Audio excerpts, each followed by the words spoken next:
धडगाव तालुक्याच्या कालेखेत पाडा येथील जिल्हा परिषद प्राथमिक शाळेत 260 विद्यार्थी दररोज 3 ते 4 किलोमीटर अंतर पायी चालत शाळेत पोहोचतात।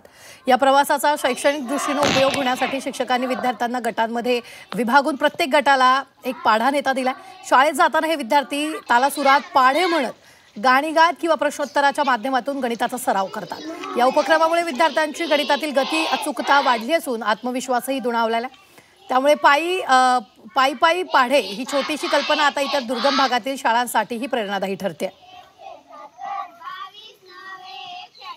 मी आता चौथी शिकत आहे। आम्ही घरून येता जाता पाढे म्हणत असतो। मी एका गटाची प्रमुख आहे। मी त्या गटामध्ये पाढे घेत असते। ते आम्हाला 30 पर्यंत पाढे पाठ आहेत। आम्ही उलटे सुलटे व आडवे पाढे म्हणतात। त्यापासून आम्हाला हिंस्र प्राण्यांची भीती कमी होते।